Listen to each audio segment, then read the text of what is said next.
Դրամա թանկացել, կամայական ավականի որոշման արդյունքում։ Դուք էլ որպես լիազոր մարմին ինչ եք արել, որտեղ պետք է վիճարկում ես քանել բոյկոտ մնացած բաներ։ Եվ երրորդը կուզենամ արձագանք եք դուք արձագանք տեսով, ապահովելու նպատակով կատարվել անձի նույնակ անձի վարչական ձերբակալում, անձնական զննում, իրերի զննում եւ իրերի փաստաթղթերի վերցնում։ Ես իլ մի հատ բացեք, որ ես մեր քաղաքացիները հասկանան, որ մի հատ տոմս տալու, չվճարելու 150 դրամ չվճարելու համար, այս մարդիկ կարող ահագին գլուխ ցավանքի մեջ չգնեն։ Վարչական ձերբակալման ենթարկվեն, անձնական զննման, իրանց մոտ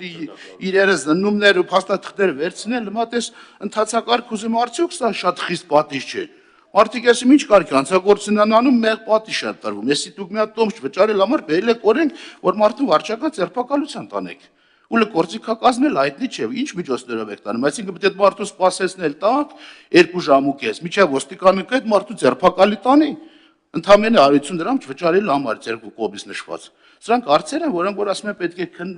քննարկվեն, սրա մասին է խոսքը, որ չէ կես ժամվա մեջ փորձենք 1 նախագծում 3 բան մտցնել ու սենց անցկացնել, վերջում էլ կանք հետևից դες ինչ վատ բան եղավ, մեզ էլ Արստան թե բա դուք որտեղ էիք։ Նաև այդ նույն հարցը կարող գործող իշխանության հարցտան, բայց մարդուն ձերբակալում եք, ո՞նց եք ձերբակալում վարչական։ Այս հարցերն են, բերեմ տեսքի,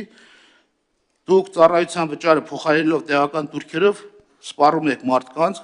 քաղաքացիների մեր տեղական հանրաքվեի իրավունքից։ Արդյոք այդպես է թե չէ, եթե ոչ, ինչ է կանոնը ծառայության վճարը փոխում տեղական վճարների, սա մեկ, կուզենամ, որ այս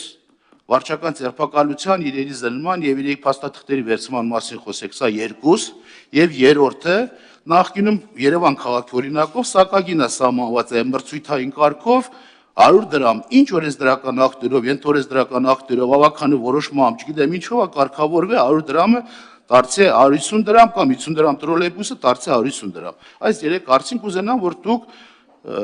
եզրափակիչ ելույթի ժամանակ խոսեք։ Էլի ելույթներ Խնդրեմ պարոն Դանիել։ Նախ շարունակեմ գործընկերոջս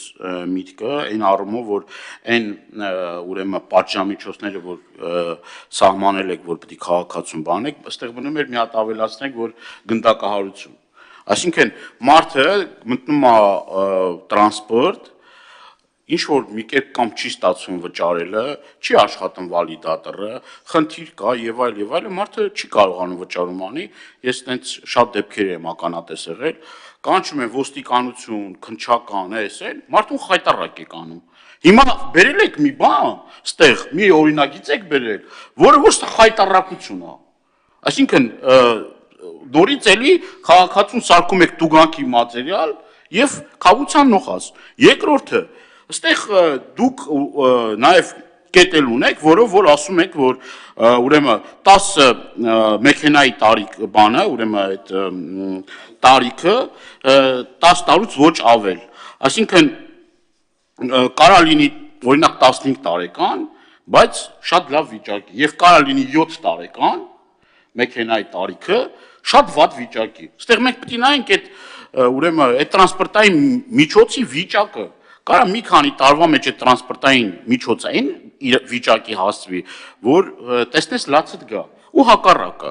Սա էլ խնդիր է, այսինքն մենք պետք է նայենք այդ տրանսպորտի վիճակը։ Երրորդը մենք հետեւյալն ենք ասում, միգուցե հարցի ժամանակ չկարողացա հստակ միտքս ձևակերպել։ Խնդիրը հետեւյալն է. մարդը նախորդող ժամանակահատվածին հնարավորություն ուներ իր բողոքի ձայնը բարձրացնելու։ Հնարավորություն է ստորագրահավաքի միջոցով, այնուհետև նաև դա տանելով հանրաքվեի որոշակի առումով իր խնդիրները լուծելի դարձնելու։ Իսկ հիմա դուք այս օրենքը բերելով պատնեշ եք կառուցում եւ հնարավորություն չեք տալիս, կապ չունի վերանանք այսօրվա իշխանությանը։ Մարդուն այդ հնարավորություններից օգտվելու։ Երրորդը, հիմա այդ 300 դրամը է իրական թանկացել, 300 դրամ է դարձել։ Հիմա փուլ առ փուլ գնում եք այդ թանկացումների։ Այսինքն, էլի, եթե չեմ սխալվում, տարեվերջին դարձնելու եք 300 դրամ։ Ու հիմա դուք ամեն ինչ անում եք, որ մարդիկ այդ 300 դրամ թանկացնելու պարագայում ընդվզում եւ բողոք չլինի։ Այսինքն, ինչ գին որոշեք, Գիտենք էլի Հայաստանում ավականները ոնց են որոշումներ կայացնում։ Լուստրիկ չենք իջե։ Որոշումը կայացնեն բոլորը գոյեն, բացի քաղաքացիներից մեր։ Թանկացնեք ու ասեք վերջ, դուք իրավունք չունեք ոչ բողոքելու, ոչ ձեր բողոքի ձայնը բարձր։ Դուք մենք պետք է դենց օրենք ընդունենք, որ կապ չունենա իշխանությունը ով է, վաղը միսօր մեր քաղաքացին դրանից գոհ լինի։ Ոչ թե դառնա տուգանքի մատերիալ եւ մեր օրենքի ու այս ընդունված այս օրենքների զոհը դառնա։ Էլի ելույթներ, խնդրեմ Տիկին Կիրակոսյան։ Պարոն Սիմոնյան, իրականում